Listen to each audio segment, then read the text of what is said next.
I mean, in the scheme of things, these are small sums relative to the population of America, but you start from right here. And the New York Post columnist and author Ricky Schlott. Well, welcome to all of you.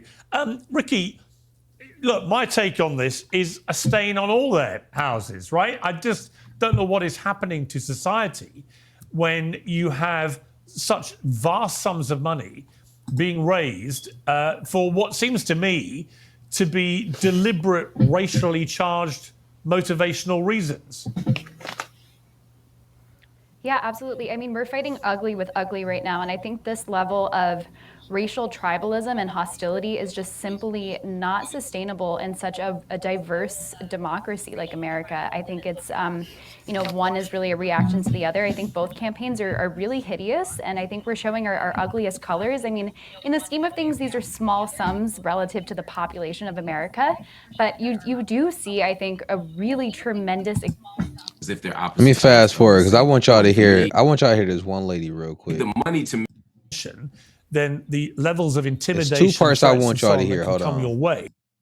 That small baby on X tax day as part never seen before. Don't want to hear that commercial. Here's the thing: white people have been under attack for years. It's been systematic racism. As much as Black people and people of color want to talk about systematic racism in the United States, it's quite the opposite. They get preferential treatment when it comes to getting a job, when it comes to getting into colleges. White people, on the other hand, have been getting attacked relentlessly. Look at 2016 and BLM and all the riots. We just had to sit back and watch people burn down our cities and do nothing about it. So the way to fight back against essentially this anti-white hatred that's been systemically, ingrained in U.S. society is with white unity. We don't see white unity on our side. Hang on. Okay, but hang on. Sorry, just to be clear, this has got nothing to do with anything you've just said. This is a disgusting racist woman who repeatedly spews the M-word, first at a young child and then at the person taking the video of her, does it with complete impunity, does it numerous times. We are talking about a bona fide, unquestionable racist. And so I don't understand why what you've just said to me bears any relation to white unity or anything that you've just said. She's just a racist. Isn't she? You wouldn't dispute that. It's not about her. It's not about her. It's about white people coming together and supporting another white person. And it doesn't matter. Why would you want to support a white racist?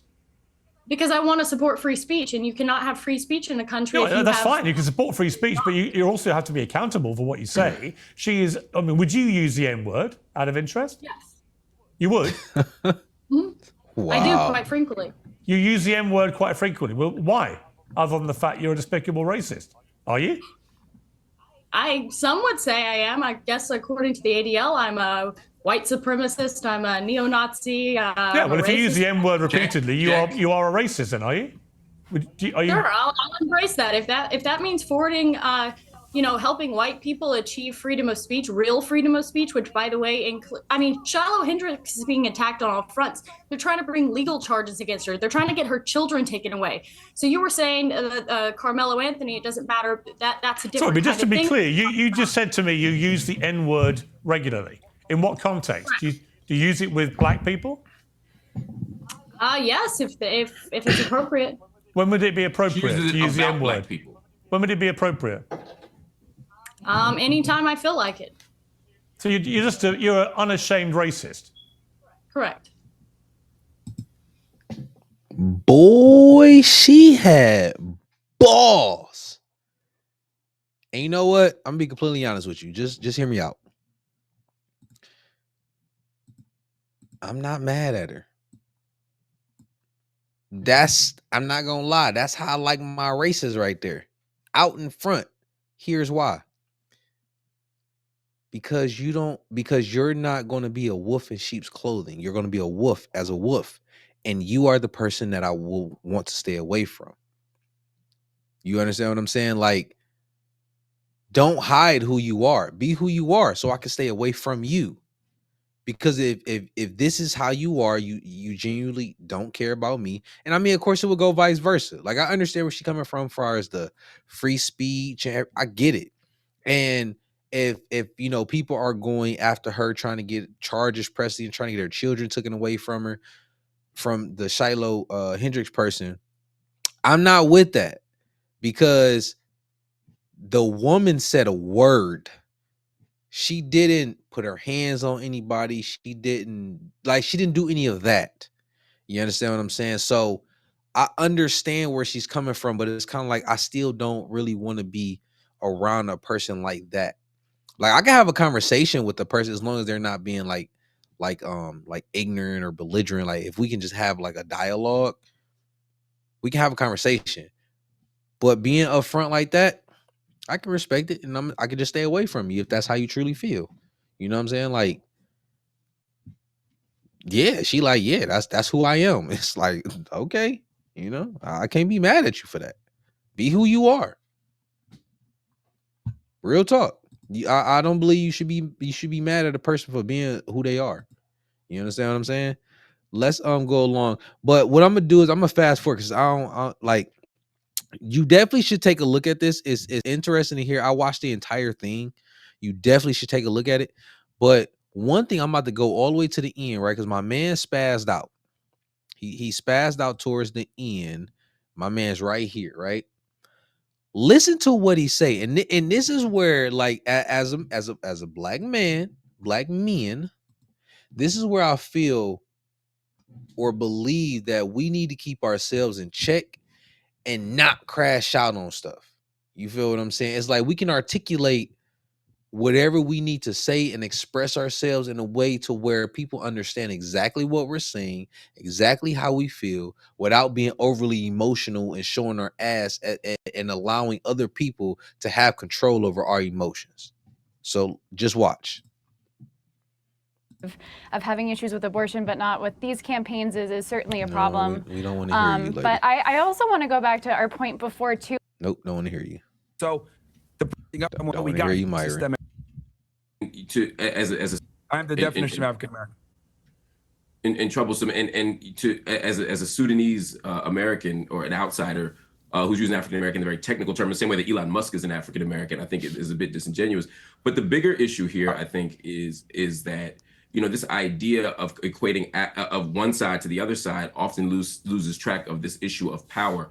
To use his example, when Black people stand up and say, hey, let's build our own stuff. Hey, let's have a Black power movement. That is not the same as a white power.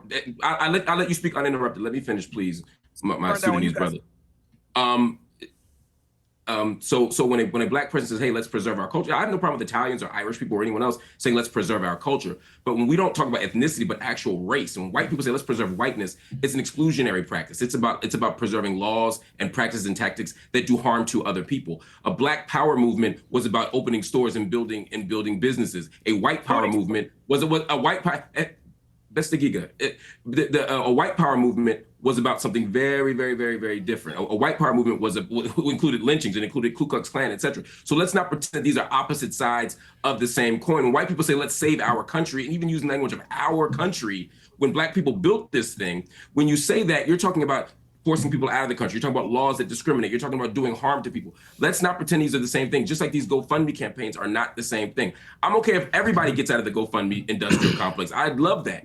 But let's not pretend that supporting someone for a fair trial is the same thing as supporting a grown white woman berating and calling the N-word to a 5-year-old autistic Black child. And the fact that everyone in here can't be unanimous in condemning that says exactly how they're not the same. I totally agree. I'm going to go to Lily Gaddis and just ask you one more time. I mean, you've been so unashamedly proud of being a racist today, proud of using the N-word whenever you feel like it. You've had a bit of time to think about this. Is that how you want people to leave this panel debate, with thinking of you as a disgusting racist?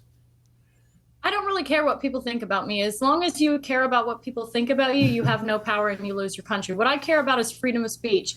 And if you're not allowed to say the most offensive things in this country, you do not have freedom of speech. I don't care what anybody says. So that's the main crux of this situation. That's what I care about with this situation. It is, we have lived for far too long in a country where you can have your life destroyed.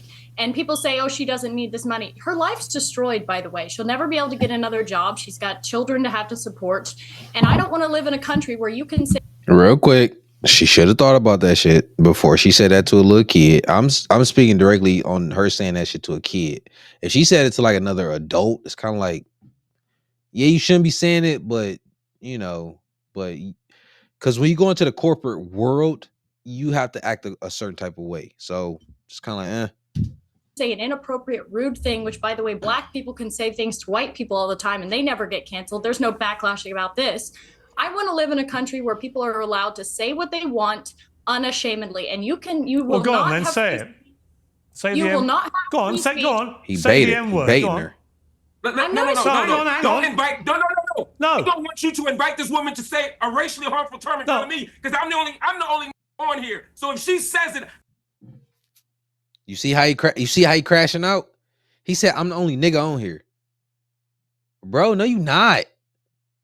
Like, why do you want to hold that word? Like, why do you want to hold it to yourself? Like, come on, man. I'm the victim of it. So please don't invite her for ratings to call me the N-word, because that's basically what it's going to be. There's a bunch of white people up here, you and one Uncle Tom on the left here, and asking her to say. Real quick, Uncle Tom is not an insult.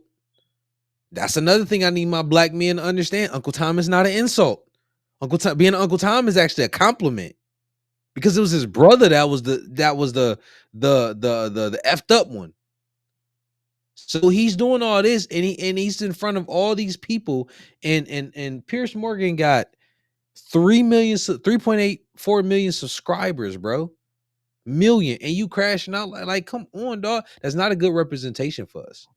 Like, these are the type of dudes that I don't like being on the forefront for us because they don't make us look good. They make us look like little bitches sometimes. I'm just being 100. Say the N-word while I'm here is ridiculous. You would not sit here with a Jewish person and say, please use a Jewish slur in front of this Jewish. It's ridiculous. I understand you don't have any bad intent, Piers. I understand what you're trying to do. But we already know she's a racist. And I don't want to invite a racial harm to me. I hear you, and I accept that, and we'll leave it there. Thank you all very much. Yeah, bro. Like, I get where he was trying to go with it. I do. But no, that crash out wasn't worth it. I can't. If he would have simply be like, yo, listen, I don't want her to say that word because it is offensive to me. You know, I am a black man on this panel. It has, in the past been used as a racial slur towards my people. So I just appreciate if you not, what I'm saying, push her to say nothing like that. We get it. She, she uses the word, it's a little ignorant, but let's just keep that. It's not tasteful. It's very tasteless. Just something like that to articulate yourself in a certain type of way and manner to where you still hold some respect about yourself. You have that decorum and all like that. I rock with it. But that crash out shit he just did, no, bro. Super feminine, super soft, emotional. Then you say to Uncle Tom to the left of me, being Uncle Tom is not a fucking bad thing. I think that whole thing the Uncle Tom thing transpired when the Uncle Tom book came out, if I'm not mistaken. I had to like research it or whatever. But I even learned about it from Dr. Claude Anderson. Love everything he talked about. But yeah, man, like we got to get educated as black people because we were fed a narrative and a story, and it was only like a bits and pieces. It wasn't the full story. And then we just go out and react. You understand what I'm saying? Like, and those, I'm not gonna lie, like I can't be around like people like that who like to get emotional and crashes out. I just can't do it. I'm not gonna lie. I'm really not. Let me know what y'all think. You know what I'm saying? Would y'all agree? Would y'all disagree? How do you feel about it? Make sure you hit that like button. Make sure you subscribe to the channel. Make sure you hit that notification bell and drop a comment below on the topics. So we ending this tonight. Right now, make sure y'all go into the descriptions. Make sure y'all join the Discord. Make sure y'all join Patreon. And we're gonna chop it up. So I'll catch y'all next time.